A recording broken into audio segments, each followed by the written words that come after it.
একটা মৃত্যু হওয়ার পরে খবরের শিরোনাম এটা হওয়া উচিত না যে তারা সরকার থেকে কতটুকু ক্ষতিপূরণ, কতটুকু টাকা, কতটুকু জমি, কতটুকু সম্পদ পেয়েছে। একটা সম্পদ দিয়ে কখনো কারো বাবা, কারো মা, কারো সন্তান হারানোর কষ্ট চাপা দেওয়া যায় না।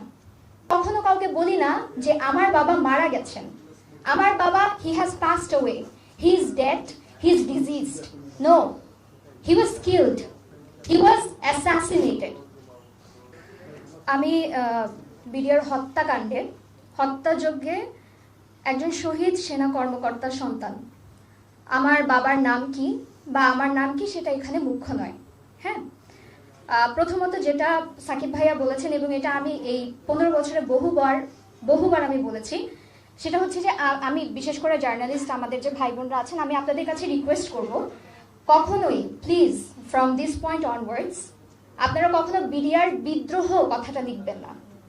এটা কোনো বিদ্রোহ ছিল না, এটা খুব পরিষ্কারভাবে এখন বোঝা যাচ্ছে, সবাই বুঝতে পারছে, কিন্তু বারংবার এটা লেখার ফলে, বারংবার এটা বলার ফলে এই হত্যাকাণ্ড শব্দটা কিন্তু হারিয়ে যাচ্ছে। হ্যাঁ, আমি যখন কথা বলি আমি কিন্তু কখনো কাউকে বলি না যে আমার বাবা মারা গেছেন, আমার বাবা he has passed away, he is dead, he is deceased. No, he was killed, he was assassinated. Let this be on record. হ্যাঁ, আচ্ছা, আমি কখনো আসলে কোথাও সংবাদ মাধ্যমে কথা বলার সময় কোনো স্ক্রিপ্ট রেডি করে আসি না, কখনো প্রিপারেশন নিয়ে আসি না। আপনাদের সাথে আমার কবরস্থানে দেখা হয়, সেই দিনগুলো আসলে আমাদের জন্য খুব ইমোশনাল থাকে। আমরা আমাদের বাবার মৃত্যুবার্ষিকীর দিন আপনাদের কিছু কথার জবাব দিই, আপনারা আমাদের অনুভূতি জানতে চান, আপনারা বিচার হয়েছে কিনা জানতে চান। তখন আসলে এই কথাগুলো বলাটা আমাদের জন্য খুব কঠিন। হ্যাঁ, আমরা গুছিয়ে বলতে পারি না। 15 বছর পর আমরা এখনো বলতে পারি না। তখন আমার বয়স 14 বছর ছিল, আমি খুব ছোট ছিলাম না, খুব বড় ছিলাম না। হ্যাঁ, কিছুটা বোঝার মতন বয়স তখন ছিল। আর এখন যেহেতু এগুলো নিয়ে লেখাপড়া করছি, আরো অনেক কিছু জানছি, আমরা আরো অনেক কিছু এখন আসলে জানি, বুঝি।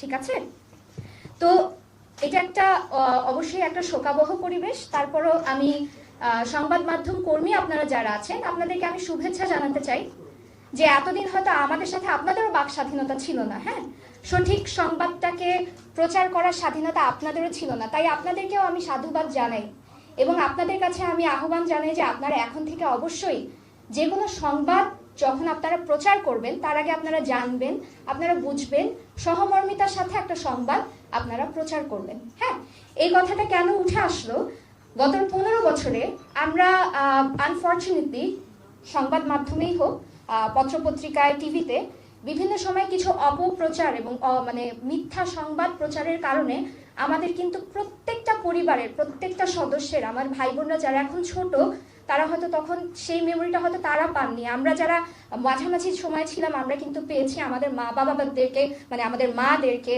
আমাদের আন্টিদেরকে কিন্তু আমরা প্রচুর জায়গায় হেনস্থা হতে দেখেছি।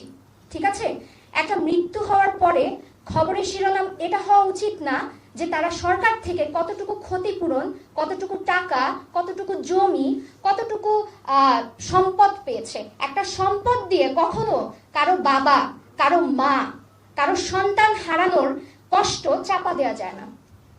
আমরা যেন এই ব্যাপারে একটু মাইন্ডফুল থাকি।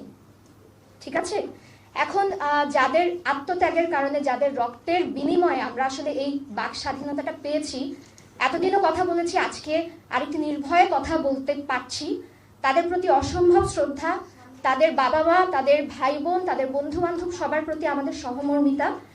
আজ আমি স্মৃতিচারণ এখানে করছি না, আজকে আমি মনে করি যে আমি আরো অনেককে ফ্লোর দিতে চাই, অনেকে আমরা কথা বলবো, আমরা তাদের মুখ থেকে শুনবো। আমি শুধু আমার জার্নালিস্ট যারা আছেন এখানে, আমি শুধু তাদের প্রতি আমার কিছু কথা বলে যেতে চাচ্ছি। আপনাদের সবাইকে অনেক ধন্যবাদ। Thank you.